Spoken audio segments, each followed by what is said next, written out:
G'day, I'm Warwick Schiller and I want to talk to you guys about staying out of trouble with foals. You know, foals are very impressionable and very easy to be taught bad things without you even doing, anything wrong. So I want to talk a bit about that. But before I do, I want to talk about the draw-drive balance. You think about, you'd like to have the draw-drive balance pretty even.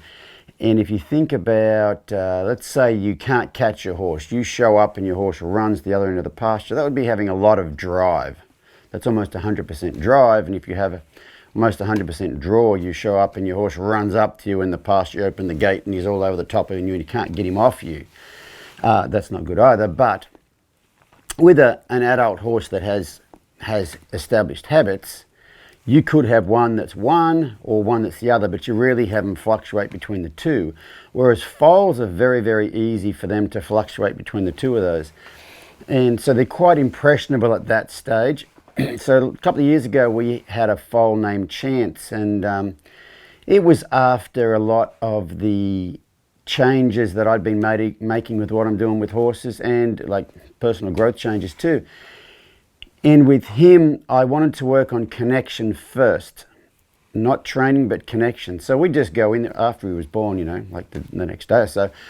We'd go in there and just sit down and hang out and let him approach us. If he wanted to sniff us, he could sniff us, he'd wander off. We're working on connection. We're just working on community sort of thing. There was no ask for him to do anything. I didn't try to touch him, and I probably didn't try to touch him for quite a long time. And when I posted some videos on that, and people were, saying, "Oh, your horse is going to be terrible" or whatever. But he's actually he's the quietest, not quite as in dull, but still got a lot of spark. But he's the most curious horse for that age I've ever had. He's the most friendly horse without being pushy at all. You may have seen a video of the first time I was going to work on trailer loading. I walked him up to the trailer and I was talking to the camera and he jumped in while I was talking to the camera. He's just really curious. And so our mare Bella, his mother, Chance's mother Bella, has had another foal here 3 months ago. We've named him Rupert after Rupert Isaacson. So if you haven't heard my podcast with Rupert Isaacson, have a listen to that. He impressed me so much we named our foal after him. And our foal was born while we were away. We were away in Arizona for 3 weeks. And we have a girl named Kendall that works for us. And Kendall was here and I said, okay, what I want you to do is do not try to touch him, but go in there every day and just sit in a chair, just hang out or whatever. And after that first 2 weeks, he had no friendly to him at all. He was quite skittish, quite run around, wasn't interested in coming up and saying hi or anything. And so we got back from the horse show and I thought, well, I want to start to balance that. I've got 100% drive. I want to get a bit of draw. And so our mare Bella, she gets certain supplements. We're sponsored by Arenas and they've got some really, really good supplements that keep her fit and healthy and, looking really good and provides all the nutrients she needs as a broodmare. So we'll hang those on the fence usually, and she eats out of the bucket. And so I thought, well, I'm gonna start to balance that up. So one day I went in there, took a chair in, sat down, and sat the bucket on my lap, figuring if she's eating out of the bucket, he might decide to start hanging around me a little bit because he doesn't really come up to us. And while I was there with the bucket, he came up and hung out and was actually, because he likes to eat out of that bucket too, and she'd pull her mouth out of the bucket and kind of spill some stuff all over my lap. Well, he was sitting there and started eating off my lap. And I thought, well, that was good. That was a bit of a change. Well, the next day I go in there and I just go in and stand there and he goes for he's out there with his mother. He goes for a bit of a run around and then he runs directly at me and past me and has a bit of a kick up at me, which I didn't respond to. Okay, I didn't do anything to him, but he had a bit of a kick up at me. Then he ran away and then he comes back and comes straight up to me, really full of himself, and kind of rears up right in my face. And once again, I didn't do anything, and I definitely didn't step back because that would not be good there. That would kind of encourage that behavior. But right then I thought, okay, we have gone from 100% drive to not 100% draw, but he's not thinking about me at all. There's no almost recognition of me, like boundaries and stuff. He's just charging up there. And so that I thought I need to start balancing it back the other way right now. And he ran up the other end of the pasture and had a bit of a run around. And then he came running straight back to me again, like just straight towards me. And as he came towards me, I just kind of stomped my foot on the ground and slapped my sides of my legs a little bit. So I didn't direct any energy towards him, but I created some energy, and he went, and it didn't make him stop and stand there. He went from having almost 100% draw to 100% drive. He took off and had a bit of a run around there. But then he, after some time, he decided he was going to come back, and he started coming back with a bit of speed, and then he kind of slowed down and was aware of me. So now I'm starting to kind of balance this up. I'm somewhere in the middle of this drive situation. And then he slowly approached me. And then the next day I went in there, and I thought, well, I'm going to film some of this. So this next clip you're going to see is what he looked like the next day. So that's what happened, pretty much the last interaction I had with him. So what I'm going to do now is go in here with him and see what he does. And I'm going to let him do it wrong, because I want you guys to see what he does if he does it wrong. And the only reason I want to show you this is so that you don't make mistakes. See, he looks at me and just walks straight towards me. So he's quite bold, you might say, right here. Now, walking up to me right there, he kind of looked left and looked right. He kind of went, oh, maybe. So he's probably a little bit different than he had been. Hey, mister, how's it going? Are you good? And what he was about to do right then, so if he approaches me again, I'm not going to put my hand out. But what he's probably going to do is walk past me and bump me with his hip. This is what he's done in the past. Not really, but see, he kind of turns that hind end to me. Now, I can't do anything right this second because he could kick me. Hey, little man.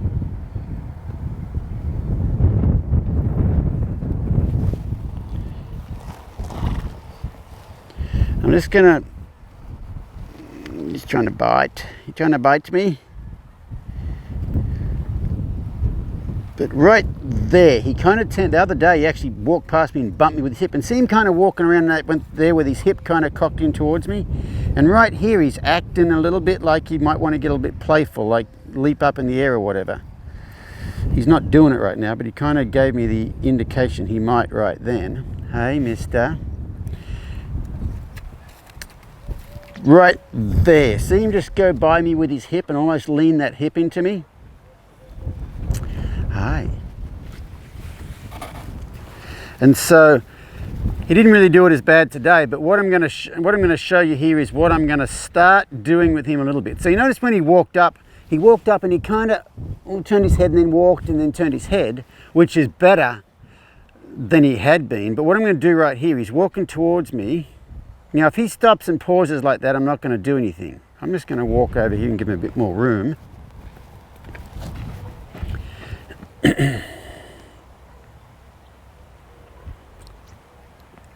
Now, right here, right there, I brought my energy up and just stomped my foot a little bit, enough for him to stop and think. And see right here, he stopped there and he's reaching out towards me. Instead of just barging right up into my space, you see he's kind of reaching out. And that was because a second ago, I just made that, change my energy and stomp my foot. And right here, I'm going to do that because right then he was about to walk around me and start to get pushy. And I would rather he ran off and I couldn't catch him rather than him get pushy. The thing with foals, people go, oh, what do you do with a foal that rears up and strikes you? They don't just rear up and strike you from day one. There'll be some encouragement to doing that. And so I would rather I can't catch him rather than he is a bit too boisterous. But I'm going to see, he's probably going to come back again. He's going to go for a bit of a run here. But I'm just going to hang here and he may have a bit of a drink and then come back. But I want to watch how he approaches me when he comes back.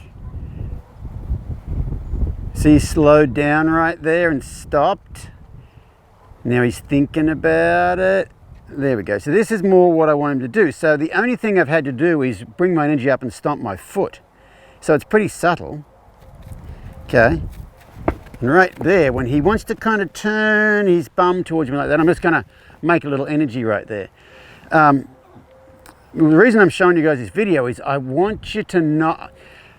So far, I don't want to get to the point where I have to make a correction. So a correction would be a actual get off me, go away, something like that. None of that energy there was directed at him. Here he comes again. So he's looking at me. Nope, he's leaving. So I really like that. He looked at me and was thinking about coming over here, and he went, oh, maybe I shouldn't. And now he's looking at me thinking, and there, see, he stops right there from that distance and goes, should I or shouldn't I? And so if he approaches me slowly, my energy is not going to change. I'm going to have one leg cocked. I'm just going to be quite relaxed. But if he approaches me too fast, I'm going to get a bit of presence about me. You see, he just turned his head when I did that, and maybe stomp my foot just a little bit, just to have him think.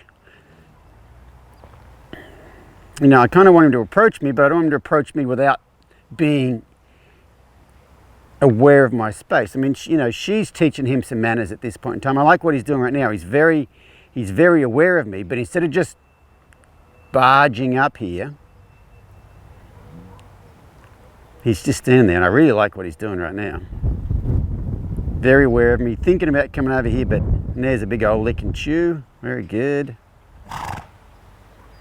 Head lowers, slowly comes towards me. Doesn't go directly towards me. See, he's going on an arc right there. Then he stops.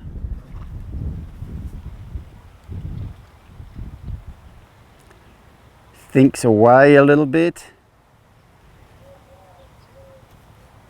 Then thinks back towards me. But he's slowly inching his way up here, but he just doesn't have that I'm going to march straight up there sort of thing. And the thing with, like I said, with these foals is you don't want to have to make corrections. If you get to the point to where you've got to make a correction, like they're too close and they're pushing into you, it's too late. You've missed the mark. And like I said, I haven't made any corrections. I did bring my energy up, but a correction would be directing energy towards him, telling him to get away. Okay? I haven't directed any energy towards him.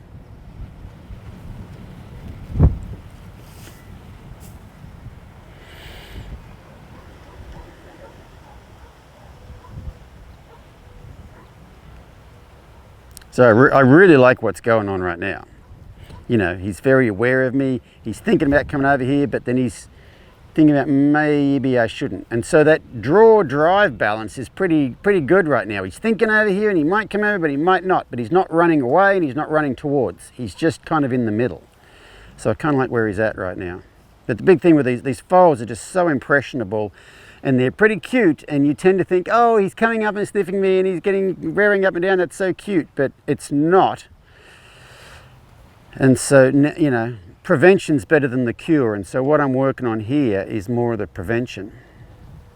And that might be all I do with him for the day. He's just wandered off, unless he comes back right here in a second, but that might be all I do with him for this interaction, but I'll probably keep filming these interactions as we go along and show you the changes from day to day.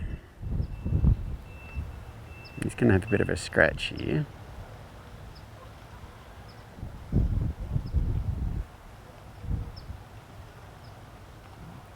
So he's walking pretty fast, but then he slows and looks away a little bit, slows down, stops, looks at me. That right there, that's what I'm talking about.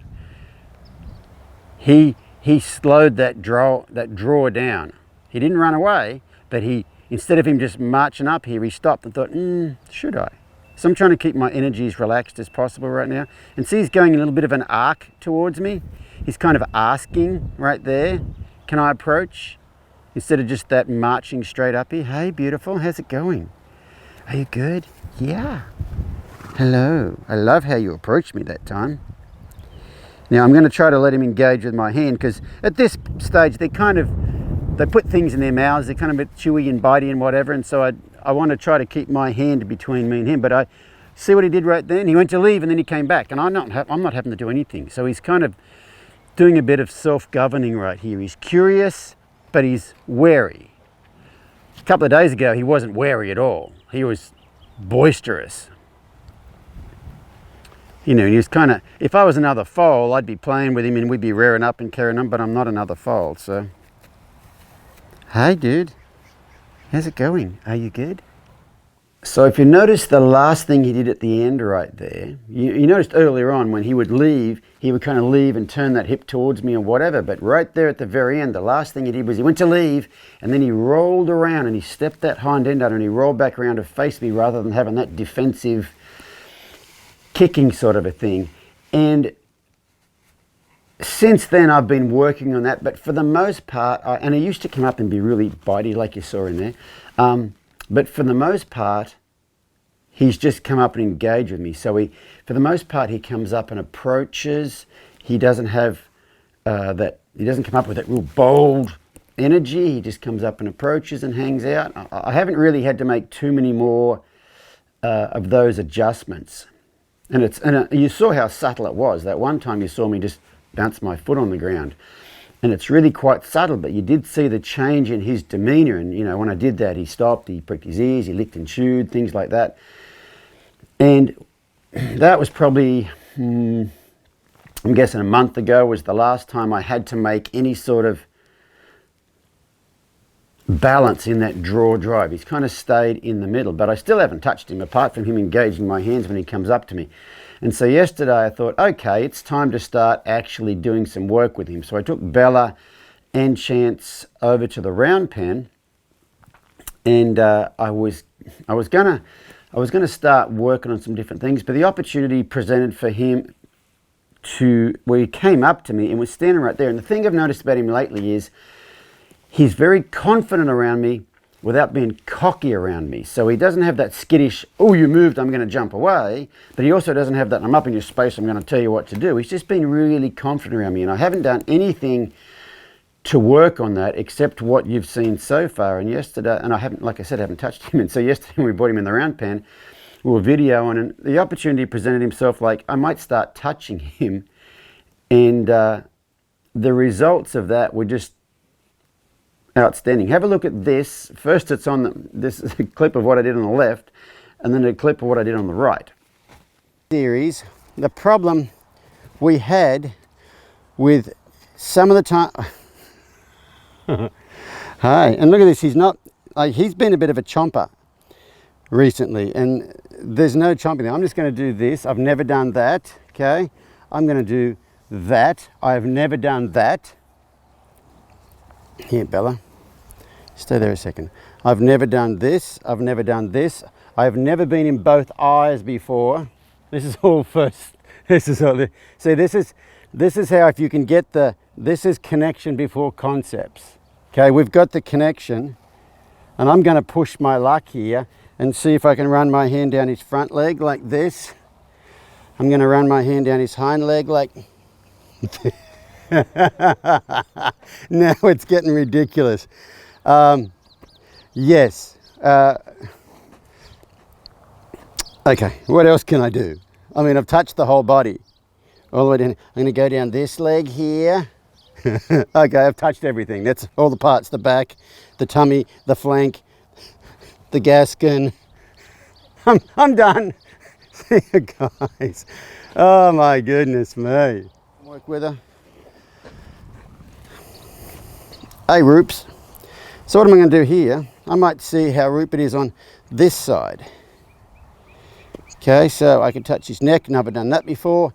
Touch his back, never done that before. Touch his hip, never done that before. Touch his front leg, never done that before. Touch his hind leg, never done that before. Oh my God, this is just ridiculous. So you can see right there, I was a bit astounded, but that's all from connection. But if you think about him in the beginning, he was very, very skittish. So he would be a lot of drive horse. And if you were trying to touch a horse that was very, very skittish, you'd be getting a lot of drive. If I had to let him get pushy and be touching him, he'd probably be pushing into me when I was trying to touch him. And I didn't have to work on any of that. That's why I'm so big on connection these days, because a lot of the in the past, I really think a lot of the work I've had to do with horses, and most people have to do with horses, is based on the fact you were trying to train on them and do things to them before you develop that connection. And it's just like you saw right there. Like I said, he is a pretty feely sort of a horse who can be quite skittish and can be quite bold and pushy, and he was neither of those, and he was not worried about me touching any part of his body, his legs, his hips, his flanks, which are usually kind of touchy, the top of his head. I touched basically everything without actually having done any work. And I used to do a lot of imprinting to basically get the same result, but that imprinting does go over threshold, and they basically get a bit blasé about you, and you kind of lose that spark in their eye. But I just really wanted to share this, and I know this is a lot longer than most videos I put up here, but you know, the clip that you saw when I was working with him in the, not that last bit, when I had the black hat on in there with him, that is pretty indicative of what all the long videos on the subscription look like. Is there, I'm narrating exactly what I'm doing, what I'm thinking, what I'm seeing as they're going on, and that's just a short clip of it. And I've got a lot of footage in the past of other foals, and you know, I think my knowledge of, not so much training knowledge, that hasn't got any better, but my knowledge of how to get this connection to work for me has gotten so much better. And I'm going to have the full length videos of Rupert on the subscription because I'm going to keep working with him. But I just wanted to share that with you. That like I said, I was just amazed at how easy he was to touch all over the first time I ever tried it. And a lot of it has to do with getting connection, but being aware of that draw-drive balance along the way and not letting it get too far out of whack one way or the other. And you saw when I did the bucket thing, the next day it was completely out of whack one way. And so you just got to get that draw-drive balance really good.